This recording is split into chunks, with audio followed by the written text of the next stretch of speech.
پاکستان کے قیام میں تمہارا کوئی رول نہیں۔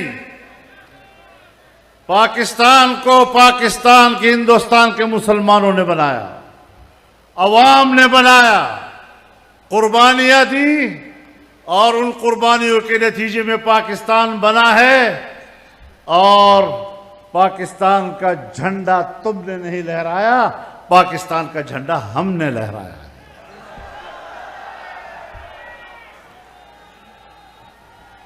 بسم اللہ الرحمن الرحیم۔ محترم ناظرین، السلام علیکم ورحمۃ اللہ وبرکاتہ۔ قائد جمعیت حضرت مولانا فضل الرحمان صاحب دامت برکاتہم العالیہ کا پشاور میں عوامی اسمبلی جلسہ سے خطاب۔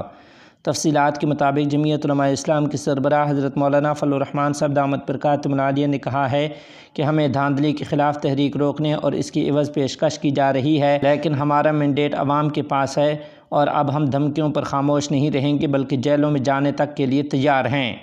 پشاور میں جمعیت علماء اسلام کے جلسہ عوامی اسمبلی سے خطاب کرتے ہوئے مولانا فضل الرحمان صاحب نے کہا کہ قبائلی علاقوں میں جب آپریشن شروع کیا گیا تو میں نے سب سے پہلے مخالفت کی تھی۔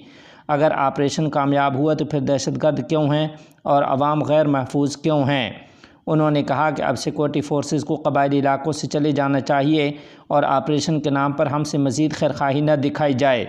مولانا فضل الرحمان صاحب نے کہا کہ میرا گناہ یہ ہے کہ میں نے قبائلی علاقوں میں آپریشن کی مخالفت کی اور آج بھی اسی نقطۂ نظر پر قائم ہوں۔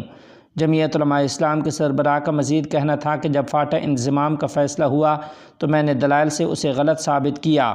پھر مخالفت کرنے پر ایک امریکی افسر میرے گھر آیا اور اس نے وجہ پوچھی۔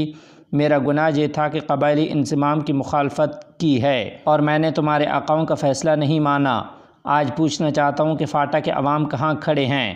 انہوں نے کہا کہ قبائلی انضمام کے وقت 10 سال میں 1000 ارب روپے دینے کا وعدہ کیا گیا تھا، مگر 100 ارب روپے بھی پورے نہیں دیے گئے۔ بیرونی اشاروں پر خود مختاری کو بیچا گیا، جبکہ میں نے اس وقت کہا تھا کہ قبائلی عوام کی رائے کے لیے ریفرنڈم کرائیں۔ مجھے آج بھی وہ الفاظ یاد ہیں جو قبائلیوں کے بارے میں کہے گئے۔ وقت نے ثابت کیا کہ میری رائے غلط نہیں تھی۔ مولانا فضل الرحمان صاحب نے کہا کہ ریکوڈ بلوچوں کی ملکیت ہے، لیکن اس میں قانون سازی کر کے انہیں حق نہیں دیا گیا۔ ان سارے منصوبوں کی مخالفت کرنے پر مجھے راستے سے ہٹایا گیا، مگر یاد رکھیں کہ ہم بلا وجہ لڑتے اور مخالفت نہیں کرتے ہیں۔ مولانا فضل الرحمان صاحب نے اپنی تقریر میں بات کرتے ہوئے کہا کہ 3 گھنٹوں پر مشتمل افواج پاکستان کے نمائندے کی پریس کانفرنس کا خلاصہ میری باتوں کا جواب تھا۔ آج میں 10 لاکھ بندوں کے ساتھ میدان میں کھڑا ہوں تو کسی دلیل کے ساتھ کھڑا ہوں۔ مجھے 1-2 دن قبل افواج پاکستان کے ایک ترجمان کی پریس کانفرنس جو غالباً 3 گھنٹوں پر محیط تھی اور کچھ پتہ نہیں چلا کہ 3 گھنٹے میں اس نے کہا کیا ہے۔ اتنی فصاحت و بلاغت کے ساتھ بات کر رہا تھا۔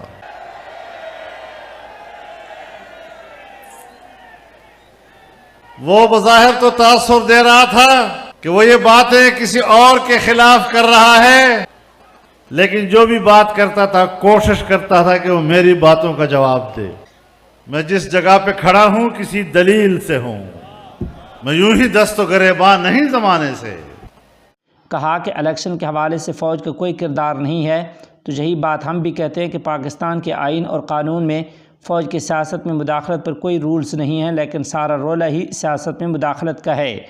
پریس کانفرنس میں یہ بھی کہا کہ فوج پر تنقید بغاوت ہے، لیکن آپ جب سیاست میں مداخلت کر کے آرٹیکل کی خلاف ورزی کرتے ہیں تو پھر آپ بھی فوجی نہیں رہتے، اس لیے ہم بھی آپ پر تنقید کرتے ہیں۔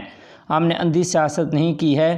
میں افواج پاکستان کے آرمی چیف اور دیگر سربراہان کو قریب سے جانتا ہوں۔ میرا دعویٰ یہی ہے کہ فوج سیاست میں مداخلت کرتی ہے۔ جب آپ سیاسی بنیں گے تو پھر مجھ پر آپ کا احترام لازم نہیں ہوگا۔ اپنے معاملات درست کریں تو ہم آپ کا احترام کریں گے۔ پاکستان کے قیام میں فوج کا کوئی رول نہیں ہے۔ پاکستان کا جھنڈا ہم نے لہرایا ہے، لیکن فوج کا کردار پاکستان کو توڑنے میں ہے۔ انہوں نے کہا کہ سن 1971 عیسوی میں 90,000 فوج ایک ہندو کے سامنے سرنگوں ہوئی، جس سے پوری قوم کا سر جھک گیا۔ تم اگر وردی پہن کر رعب جمانا چاہتے ہو تو پھر آپ سب مل کر میرے جسم کو چھو نہیں سکتے۔ میں قوم کی تائید سے یہ بات واضح کرتا ہوں کہ اب قبائل سے فوج کو واپس جانا چاہیے۔ آپریشن کے نام پر قبائل پر ظلم ڈھائے گئے، قبائل کے اونچے شملے گرائے گئے اور 2010 عیسوی سے یہ آپریشن چل رہا ہے۔ ہم نے اس وقت بھی قبائل کا جرگہ بنا کر موقف دیا تھا کہ یہ آپریشن درست نہیں ہے اور آج ہمارا موقف درست نکلا۔ اگر ہمارا اس وقت موقف درست نہیں تھا تو پھر آج تک دہشت گردی ختم کیوں نہیں ہوئی ہے؟ نائب وزیر اعظم مولوی عبدالکبیر سے پغمان کے علماء کرام اور قبائلی رہنماؤں کی ملاقات۔ تفصیلات کے مطابق نائب وزیر اعظم برائے سیاسی امور مولوی عبدالکبیر سے کابل میں ضلع پغمان کے متعدد علماء کرام اور قبائلی رہنماؤں نے ملاقات کی اور اپنے مسائل اور تجاویز سے آگاہ کیا ہے۔ اس ملاقات میں اپنے ساتھیوں کی نمائندگی میں گفتگو کرتے ہوئے پغمان کے ضلعی گورنر ملا محمد اللہ حیدر اور خلیفہ شیخ محمد شفیق نے کہا کہ وہ ملک میں اسلامی نظام حکومت کے قیام پر خوش ہیں اور وہ امارت اسلامیہ کے ساتھ ہر طرح سے تعاون کرنے کو تیار ہیں۔ انہوں نے مزید کہا کہ ملک میں مجموعی طور پر سیکورٹی کی مضبوطی اور امارت اسلامیہ کی آمد سے اس ضلع میں سیاحوں کی تعداد میں نمایاں اضافہ ہوا ہے۔ دریں اثنا نائب وزیر اعظم نے پغمان کے ضلعی گورنر اور قبائلی رہنماؤں کو بتایا کہ پغمان کے مجاہدین نے روس اور امریکہ کا خوب مقابلہ کیا ہے۔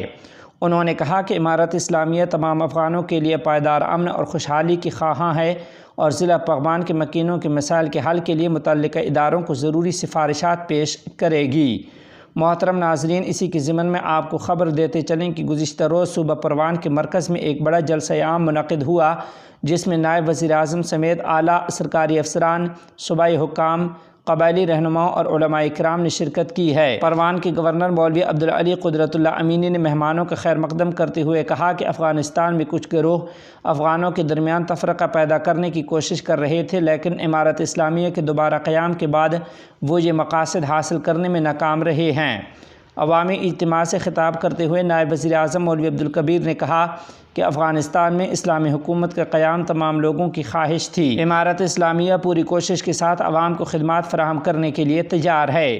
انہوں نے دنیا کے ساتھ امارت اسلامیہ کے تعلقات کو بہتر قرار دیا اور واضح کیا کہ امارت اسلامیہ دنیا کے ساتھ اچھے دو طرفہ تعلقات کے لیے پرعزم ہے۔ اسی دوران وزیر سرحدات و قبائلی امور ملا نور اللہ نوری نے گزشتہ 20 سالہ جارحیت کے خلاف جنگ میں افغانوں کی بہادری کو سراہتے ہوئے کہا کہ اب وقت آ گیا ہے کہ حکومت اور عوام ملک کی تعمیر کے لیے مل کر کام کریں۔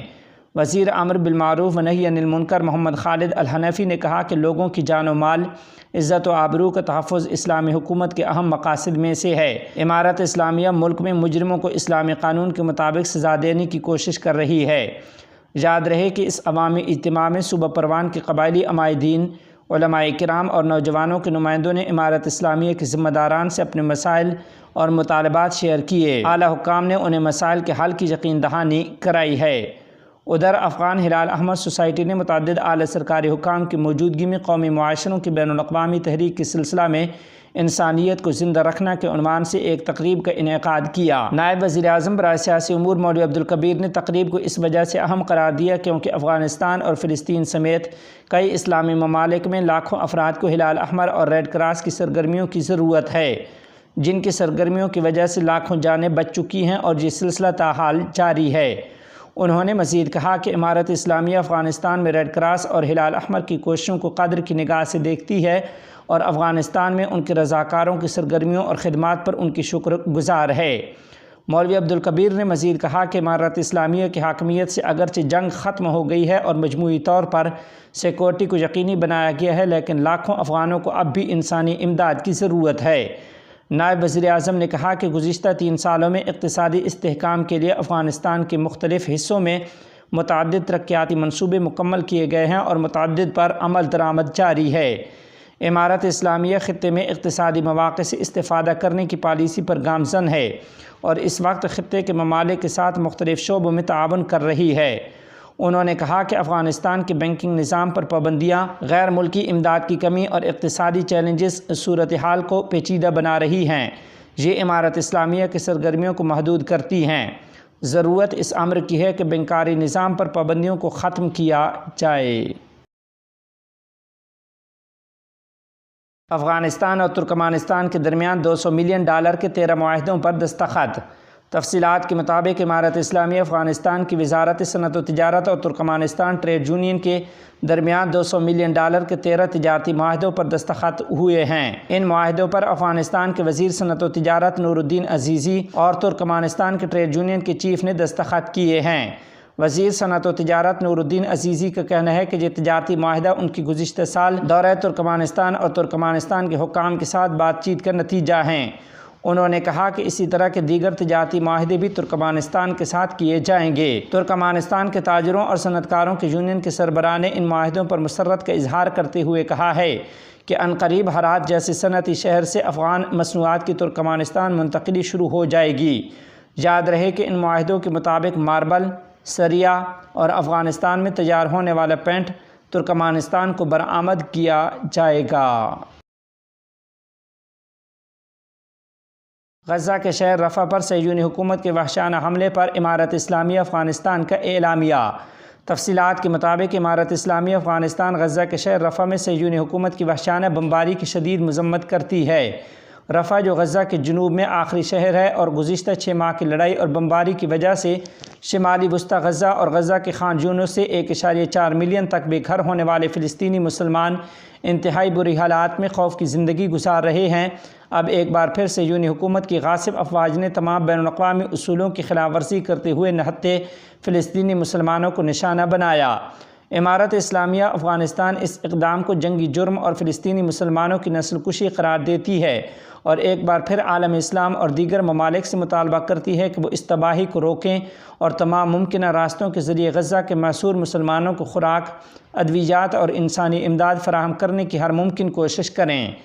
اعلامیہ میں کہا گیا ہے کہ بدقسمتی سے اب تک علاقائی اور بین الاقوامی بااثر حکومتیں غزہ میں صہیونی حکومت کے ہاتھوں فلسطینیوں کی نسل کشی روکنے میں ناکام رہی ہیں اور اس سلسلے میں مؤثر اقدامات نہ ہونے کی وجہ سے صہیونی حکومت نے ایک بار پھر حماس کی قیام امن کی تجویز کو مسترد کرتے ہوئے غزہ کے مظلوم مسلمانوں پر وحشیانہ بمباری جاری رکھی ہوئی ہے۔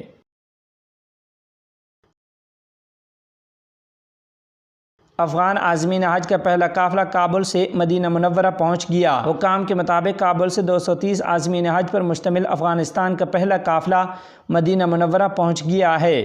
حکام کے مطابق ان کے رہن سہن اور سفر کے لیے بہتر انتظامات کیے گئے ہیں۔ عازمین حج کا دوسرا قافلہ 360 افراد پر مشتمل ہوگا۔